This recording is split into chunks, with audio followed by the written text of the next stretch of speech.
Hello online world, this is Off the Record with Migs Bustos, and for today's episode, break muna tayo sa sports, break muna tayo sa basketball, and for today, I'm going to have a chat with one of my good friends, Chi Gibbs. If you know her, she is the daughter of Jano Gibbs and Bing Loizaga. Actually, si Chi, kabarkada ko yan because she is the fiancé of my good friend Anton.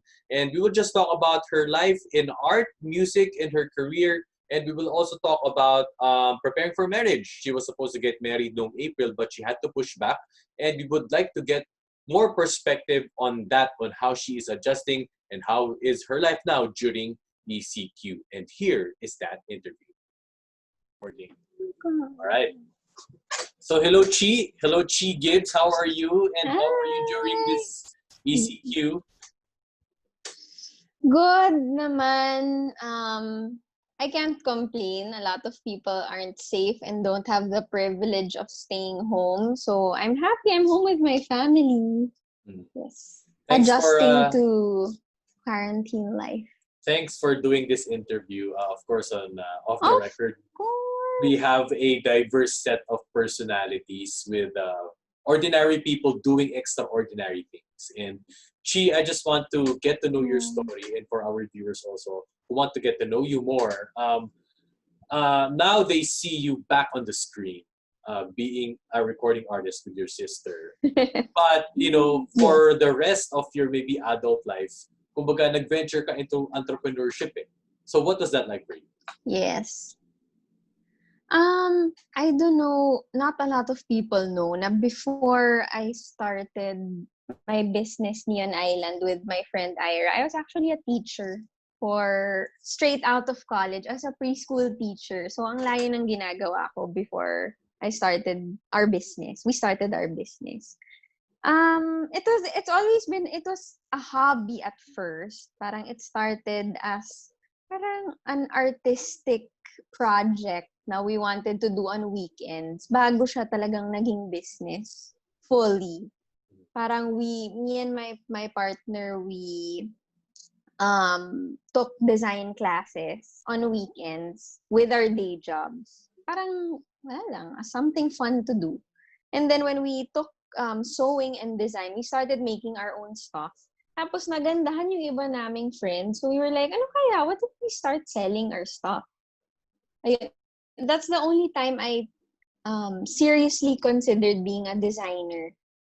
So that's when I applied in an actual fashion company. I worked in Folded and Hung for 2 years as a designer for them before Neon Island really started. Parang before we had the guts to put something out on our own. So yun, that was the journey. How is the business now during ECQ? And what were you... Mahirap. It's so hard. But for me and my partner, Ira, parang we have to we're prioritizing the safety of our people. Our sewers, our people in our office, parang we don't want to endanger them by making them go to work. So we're trying to figure things out on how we get to do things from our home. So yun, it's a big adjustment. Also, you know, we're losing a lot of business. This is actually our strongest season. Summer kami, we're swimwear, so it's a summer brand. So mahirap, but we're not complaining. At least our online is strong. Kumbaga our store, which is new pa lang, is not really where we do most of our business. So I think it's easier for online stores to carry on and go about their business versus, you know, brick and mortar stores. Ang hirap ng problema nila. Kami, we have one store. So, right now, kaya pa naman. Ngayon, Chi, para sa mga ka-age nating millennials, yan na lang. Lalahatin ko na lang. Di ba? So, sinabi mo nga, 2 to 3 years out of college, and then you pursued your own business. Di ba? Not a lot, kumbaga, have that kumbaga courage to go on their own and start their own. Marami pa rin may mga takot siguro. But what was it like when you were younger and you'd say na, sige, I'll take this full time, I'll take this risk? I had a partner, Ira. So parang I wasn't doing it alone. It wasn't as scary. Pero I remember we were talking to one of our mentors who was a designer saying, you know what? Your business will succeed if you don't have a day job with it because you'll fight harder to keep it alive. Yun yung sinabi niya sa amin. So kami were like, parang when we made a lot of sales, parang na-establish namin na, hey, we have a market. We have people that wanna buy our stuff. Doon kami nag-decide. It was scary. Definitely scary. And we used our own savings. So, masakit. Kasi parang konti pa lang nasa-save mo from after college, from working, and then ibubuhos mo lahat yun into a business. Medyo, it was painful and risky, pero worth the risk. You're entering again now into TV.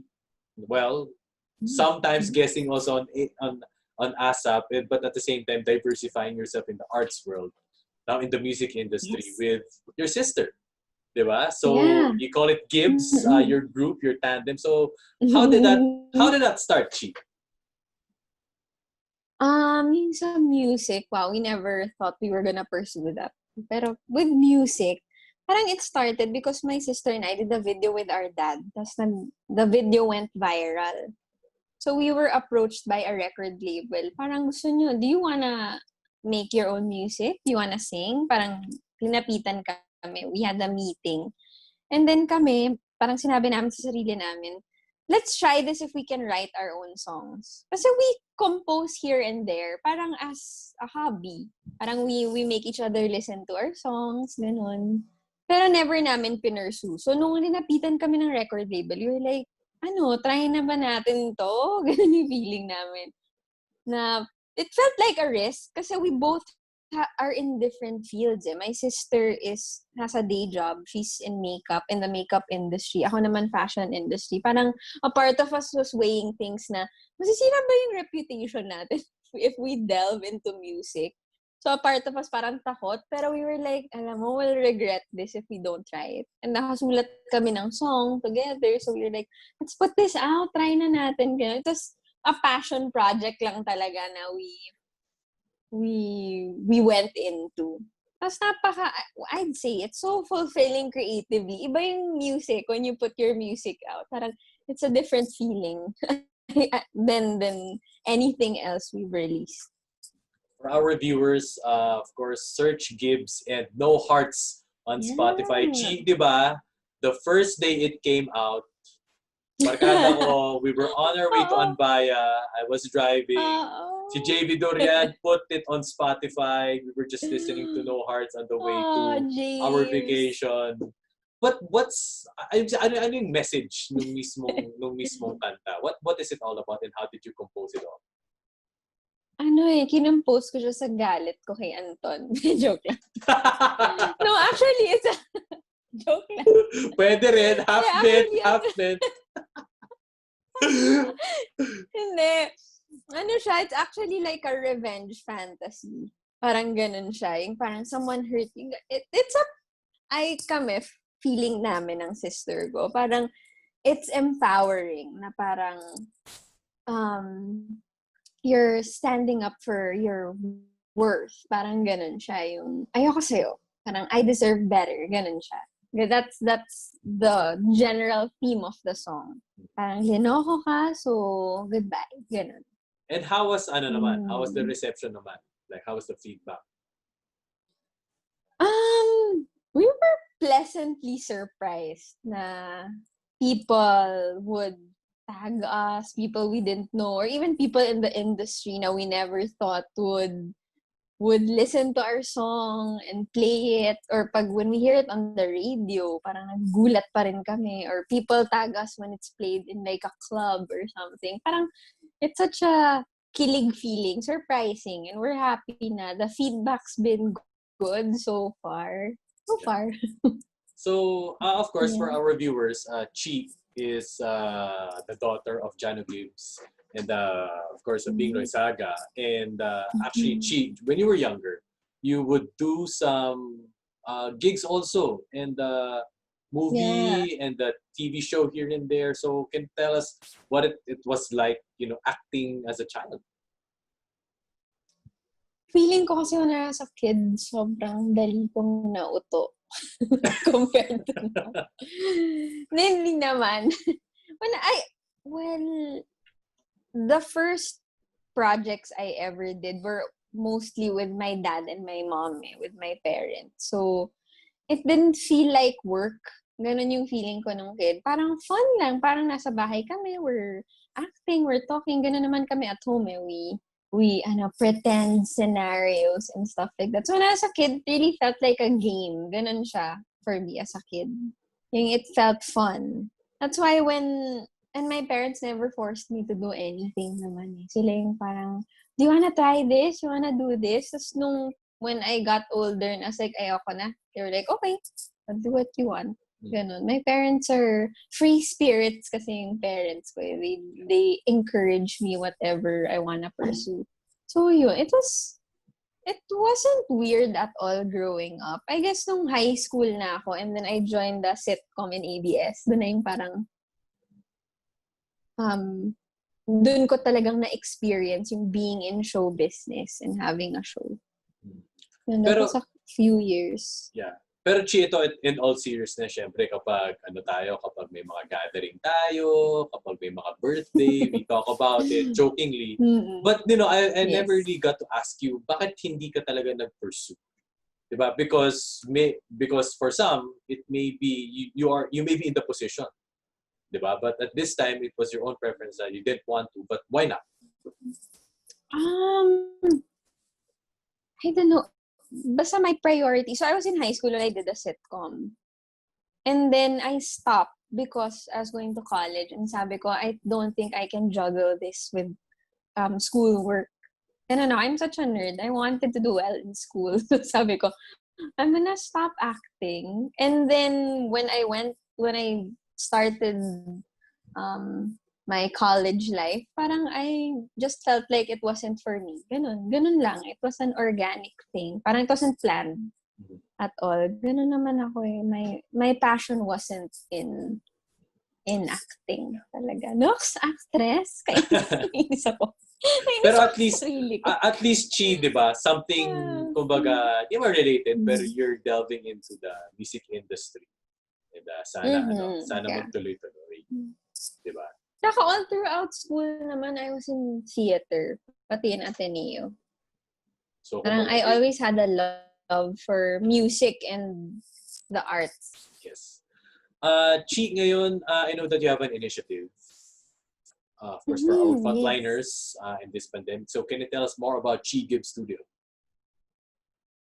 Chi Gibbs Studio. I'm so happy you brought that up. Kasi it's near and dear to my heart. Since for Neon Island kasi, if some of your viewers don't know, all the items we put out, all the pieces we put out, they have prints of my drawings on it. The bathing suits, the shirts and tops, parang those are my sketches. Me and my partner, Ira, we both sketch. And then we print it on our clothes. So, I do a lot of art for clothing. Pero I've had requests from people. I've gotten messages from some of our customers na, would you be willing to accept a commission? Like, would you paint something for me? Parang, dun ko nakuha yung idea since there were some people requesting for that. Sabi ko, maybe that's something I can do from home that I can sell for the benefit of a charity. Because I'm thinking of something good to pour my passion and time into right now that we're in quarantine. Kasi you can't really do much at home. Eh. Parang it's my way of giving back lang and helping those in need. Ano naman yung mga malalapit na sa'yo? Charity? Meron ka bang direct na pinagbibigyan ka agad? Of course, for the benefit. Kumbaga, yung proceeds of what you do. Yung Chi Gibbs Studio is benefiting Pag-asa PH. So, it's a program that feeds families now during ECQ. And I chose this one because actually 2 of the women that run Pag-asa were my professors in college. So, parang I feel like it's a charity I can trust because I know the people running it. Yun, that's how I feel. So, that's the reason why I chose Pag-asa to benefit. Alright. So now, Chi, that kumbaga, sabi ko nga kanina, 'di ba? We are in the same age range as millennials, 'di ba? Yeah. And well, ako for Range. yes, range. So for the ones who are subscribing to this channel, ay kumbaga nag-release ako ng video around last week. Release ako ng video last week that we're having a baby. And of course, I got married 2 years ago, and kumbaga with Chi and my friends, we're going through all this together. But for Chi, she has a Right. unique experience. Chi, can you tell us more about your marriage plans? You were supposed to get married this year, but then COVID. It's hard. I mean, it's for a while I feel like Anton and I were mourning our wedding kasi nga we were so excited. We were so close to our wedding date, and we were planning to get married abroad, but we couldn't push through with it because of COVID. Of course, it's a pandemic, so we couldn't push through with it. It's sad because of course we've been preparing for so long and we were so excited. Parang everyone was prepared, ready and excited. Pero at the same time, kasi when it was nearing and we made the decision not to push through with the wedding, there wasn't a travel ban yet. So we parang a part of us was like, do we still push through? There was a possibility to push through pa nung time na yun. Pero na-outweigh siya nung thinking about our guests and their safety. Parang nung time na yun, we were like, pero we might be putting our guests in danger and we wouldn't want that to happen. Parang yun yung ultimate deciding factor namin when we were discussing parang the pros and cons of going through with it. Pero now that after everything unfurled, parang either way pala hindi siya matutuloy even if nag-decide kami nung time na yun na matuloy siya. So it really wasn't meant to happen. And ako, I'm thinking it will come in God's time. Parang in God's time, we'll be able to push through with our wedding and it will be even more special that way. I can't complain where our family and friends are all safe and healthy right now. Parang can't really be sad about it. Na-mention mo nga yung pangalang Anton, di ba, Chi? Yes. Your dear viewers know that Anton, my fiancé, is one of your childhood kabarkadas. Do they Actually, yes, just now. So kaya rin special tong interview na sa akin, Chi, kasi this is, about us, our friendship, parehas tayo ng pinagdadaanan. Anton, actually, the fiancé of Chi, is one of my good childhood friends. And you know what? He is here right now. Wow! Oh, Alam mo ba to, wow. Chi? Alam mo ba itong surprise na to? Wow! Wow! What? So, ito na po si Anton. Yan po si Anton. Anton, video mo naman. Yan. Yan. Yan. Yan. Anton, gandahan mo naman yung angle mo. Ha? Ano na? Sabi ko, Anton, gandahan mo naman yung angle mo. Ayan. Yan. Ayan. So, Anton, thanks for joining us on this episode with Chi. And pinag-usapan lang namin yung inyong adjustment with the wedding. Syempre, she said her thoughts and of course, yung general din yung mga pinag-usapan. But what is it like for you, brother, na to be moving it? What was the adjustment like for you? Wait, live na ba tayo? Oo. Yeah. Joke. Mahirap, to be honest. Mahirap din kasi imagine mo, ikakasal ka, parang yun ang laking chapter ng life mo na supposedly mangyayari on a certain date. Like for us community, it was supposed to happen last month, noong April, beginning of April. Like 2 weeks before nagkagulo lahat. Tapos leading up to that, parang iisip namin na, yun nga, we wanted our guests to be safe, first and foremost. We didn't want to put anybody at risk. And then, hindi siya natuloy. So ngayon, parang, ihintay lang kami ng news or any development around the pandemic. So, ang hirap kasi aabangan mo lahat ng news halos every day developments in the Philippines. Kasi ako, I'm based abroad. So, iba rin yung situation namin sa Singapore. And then Oh, iba I rin was yung gonna situation say, it's more difficult in for... Australia. Yeah. I was gonna say, it's more difficult for us kasi LDR kami. Correct. So I'm in Manila and Anton is in Singapore. So aside from our wedding being postponed, we can't see each other because we can't travel to see each other. So parang that's just an extra hurdle na we have to deal with. Kasi our plans totally changed. Parang dapat by now we're supposed to be living together already after our wedding. But parang looks like it's not gonna be happening anytime soon. So parang it's a big adjustment on our part. But, Ton, I was telling Migs a while ago na we can't really complain because we're both healthy and we're both safe and a lot of people, don't have that privilege, diba? So, ano ng plano? Definitely. Ton, ano ng plano? Wala na, hindi na tuloy. Wala na! Wala na. LDR na lang. Oo. Kasi, ganito na lang. so yun nga, hindi siya natuloy. The initial plan was, sige, let's move it to October of this year. Same setup, same everything, just a new date. Initially, when we planned that over last March, parang okay naman. Optimistic kami na, kaya. But yeah, looking now, di ba, babe, medyo parang things are not getting better. Parang it's an indefinite date pa for now. We can't really predict pa right now when we're gonna move it. Basta hopefully next year we're able to hopefully move our next wedding. year. Wag mo na i-reveal yung month, Anton. Sige. Wala mo. Ano na yan? Confi na yan. Chi, ano naman ang ma-advise mo sa mga viewers na going through the same process as you? I've seen a lot of people be creative with their weddings actually.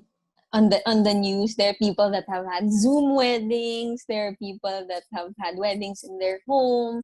Parang I think that this whole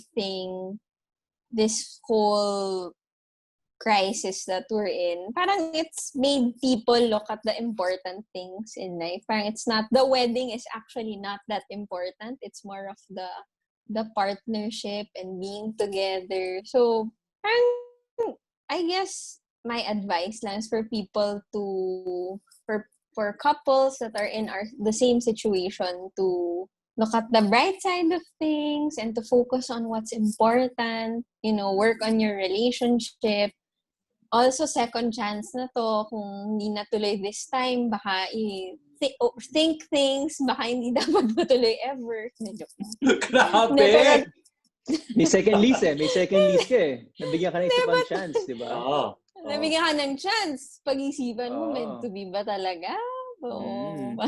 Pero syempre... No, but in all honesty, parang it's, you focus on the good things. Yes. Para sa'yo, Anton, sabi nga ni Chi, LDR pa kayo. Tapos, lahat ng mga planning ninyo, through virtual lang, di ba? But what is in your position as a man? Di ba? Na kung gusto kong matuto sa'yo, Anton, what can I get from you na ma-advise mo sa akin na, hindi, kaya yan, brother? Well, yun nga, like she said, you gotta stay optimistic about the situation. You look at it as, your fiance or your counterpart. Try to keep each other healthy during this time. Kasi I think yun yung pinaka-priority. Not just physically, but also mentally. So kami nga ni Chi, LDR kami. So para may isa pang layer talaga. Di siya madali, pero talaga, just gotta keep checking on each other, communicating, and also look at keep yourself healthy. not just the people around you. Sorry, magpapaka-doctor lab na ako dito Pero what do you think makes you stronger now given all your hurdles, Ton? Actually, ang weird nga sa amin ni Chi ngayon, kasi nung nasa Manila pa ako, just looking back, stop me, babe, kung ano, sobrang sabihin. Natatawa nga ako eh. Sige, tingnan natin. No, kasi, dati kasi natatawa ako. Dati kasi sa Manila, halos every other day, we talk on the phone paggabi, parang, kwento-kwento, ganyan. Yung usual, couple telebabad thing. Pero ngayon na LDR kami, parang hindi kami masyadong nag-uusap in terms of yung mga telebabad, gano'n. Pero once na we set a time na for each other, talagang 100% binibigyan namin yung isa't isa sa whatever time that may be during the week.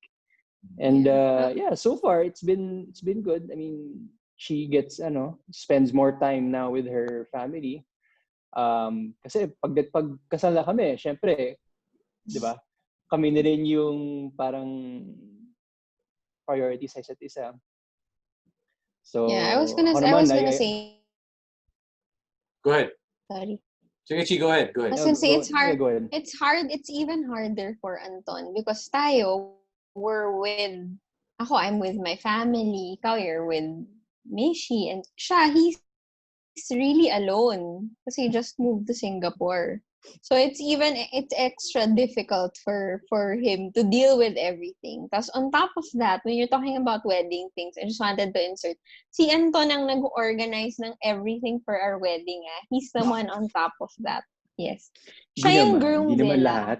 Nice! Sobrang dami niyang gusto. Nilaglag mo pa ako So, but really, when you're talking about dealing with canceling a wedding, I wanted to point that out. Na it was extra difficult for Anton because he's actually the one on top of everything, wedding-wise. Pero yun, you're right about that, Ton, na parang our quality time now is really quality time.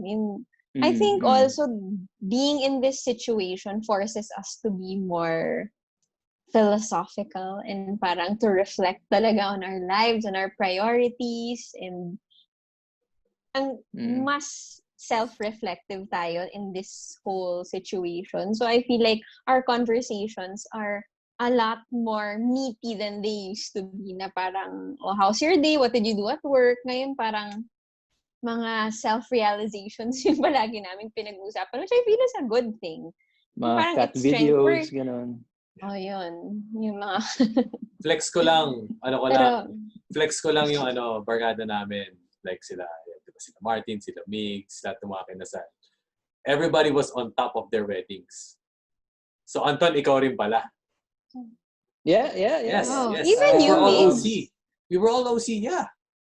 No, I can't say that I can't say na ako yung soul or like ako yung mas Pero I mean, I think we gave it a good half.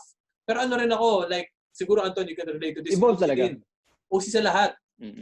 Di ba? Yeah. Kailangan accounted for lahat. Kaya, yan. Proud of us, Tama bro. yan. At saka, I think, looking at it, magandang sign rin yun for us guys na yung parang gusto nating i-invest rin sa marriage or relationship.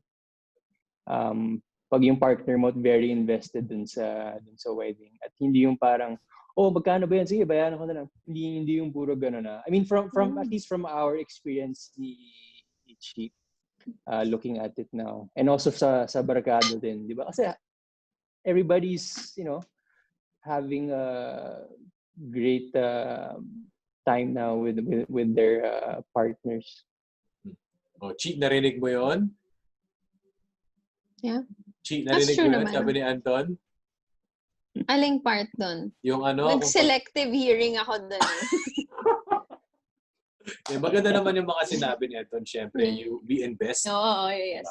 It's not just about the money, but it's about the quality time. And everything together. Okay, thank you guys. Thank you, Chi That's and true. Anton, for your insights. Of course, in dealing with this unique situation. Pero Chi, I'll give it a chance to kumbaga, shout out, thank everybody, promote Chi Gibbs Studio, Gibbs, etc. Go ahead. When is this video coming out, Migs? Sometime this week. Next week. Okay. Okay. Go. Okay. So first my socials, follow. I hope you follow Sorry, our tawa. brand yan. Kainis naman.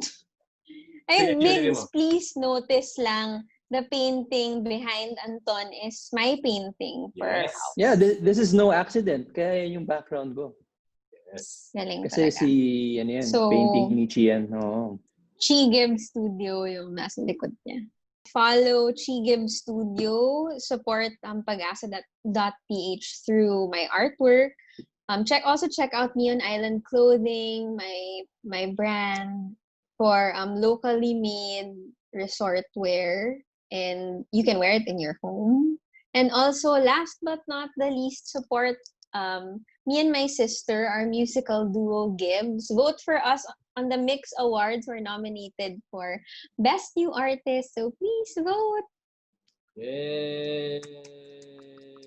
So there you have it. Thank you so much to my good friends and special guests for today, Anton Cruz and Chi Gibbs. Thank you so much for joining us Thank here you, on thank Off the you. Record. And see you in the next episode. Thanks for having us. Thanks for having guys. us.